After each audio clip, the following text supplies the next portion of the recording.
들어간 시간으로 따져보면 2시간도 안 돼서 계엄 해제 190명이 표결했습니다. 또 국무회의는 뭐 주례 국무회의처럼 하게 되면 어차피 알려지게 되고, 알려지면 혼란이 야기되면 또 병력 투입을 더 해야 될 수가 있기 때문에 병력 투입을 또 더 할 수도 없습니다.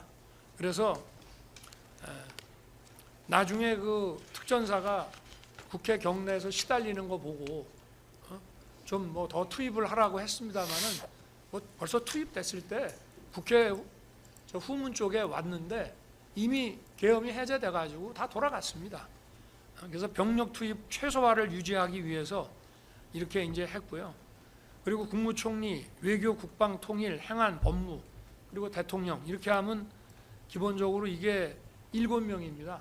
여기에다가 최소 4명 더하면 정족수가 되는데 우리가 좀 더 불렀습니다. 그런데 2분은 조금 늦게 도착을 해서 시간이 좀 걸리는 바람에 못했고, 이게 뭐 사전에 국무회의 안 하려고 한 거 아니냐, 이것도 또 소설이에요. 왜냐? 국무회의를 하려고 했으니까 안보실장, 비서실장, 국정원장까지 부르지 않았습니까? 이 사람들 다 국무회의에 배석하는 사람이에요. 그리고 국정원장은 이게 계엄 관련 국무회의니까 국정원장 오라고 그런 겁니다. 미국에 있는 줄 알았더니 여기 있더라고요. 그래서 이제 왔었고, 아까도 그 사진에 보면 이쪽만 나오니까 국무위원만 보이지만 긴 사진을 보면 거기에 더 많은 사람이 앉아 있는 것을 볼 수가 있습니다. 거기 끝에는 경호처장도 앉아 있고요. 저 조태영 뭐 국정원장하고 다 있습니다. 거기.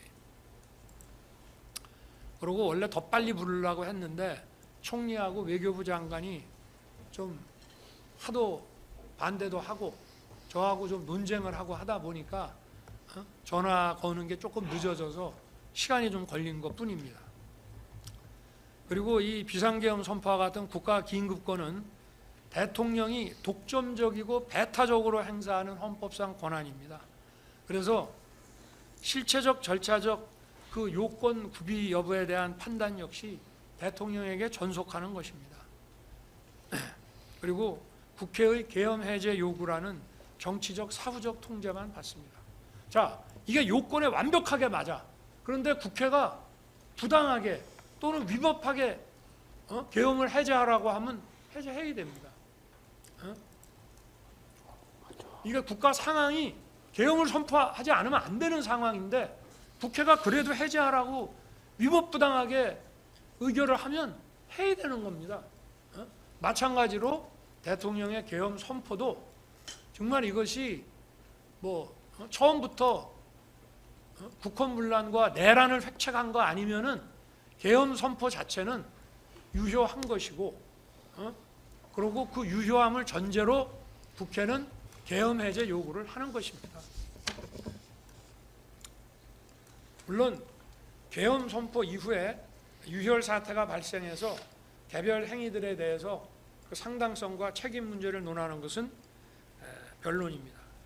그 내란무리 세력들은 제가 국회 본회의장에서 의원들을 끌어내라고 했다거나 정치인을 체포하라고 했다는 그런 선동을 해왔습니다마는 정말 하늘이 도와서 이 경호처 비화폰 통화 내역이 드러나면서 이 법정에서 모든 게 다 허위 조작인 게 다 드러났습니다. 저하고 통화를 몇 번 했다.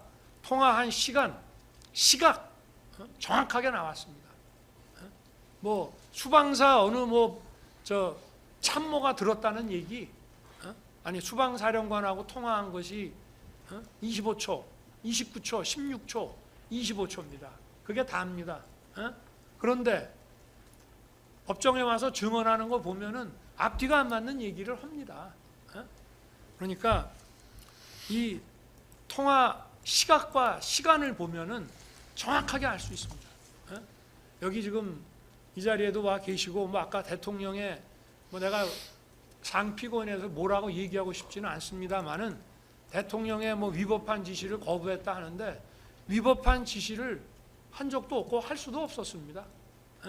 왜냐? 제가 전화한 시간은 경찰에서 국회의원들을 자유롭게 신원 확인하고 통과시켜주는 그 시간에만 제가 전화한 거고요.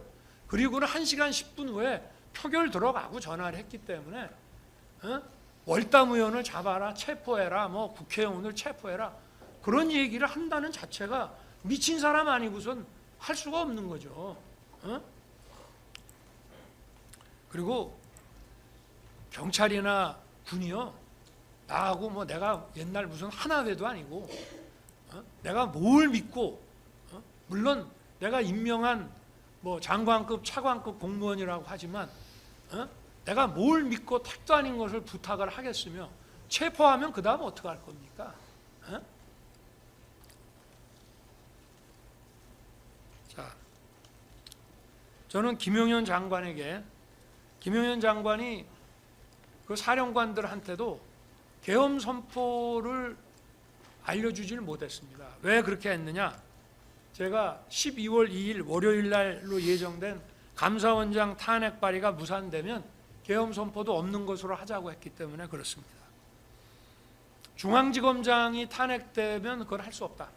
그러나 민주당이 감사원장 탄핵은 대단히 자기들도 부담스러울 것이다. 감사원장 탄핵만 안 하면 그냥 계엄 선포는 없었던 것으로 하자. 왜냐? 준비할 게 없었거든요.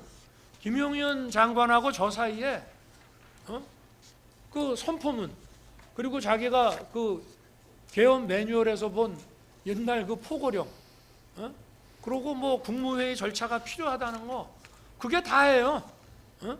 그러니까 저하고 관저에 와서 얘기했지만 1시간 이상 대화한 적이 없어요. 실제로 아무 준비한 게 없는데 내 마음 바뀌면 안 하면 되는 것이고 그래서 저 감사원장 탄핵 발의 안 하면 하지 말자 했습니다. 그리고 감사원장 탄핵 발의를 월요일 날 하면 화요일 날 선포한다. 많은 사람들이 그런 얘기를 합니다. 왜 주말에 하던가 국회 회기 끝나면 하지 그랬냐. 아니 할 거면 당당하게 해야죠. 나도 헌법상 권한에 기해서 계엄 선포하면 국회가 계엄 해제 하려면 하라 이겁니다. 그리고 국회가 계엄 해제를 해줘야지 안 하면 더 할 게 없는데 어떻게 할 거예요?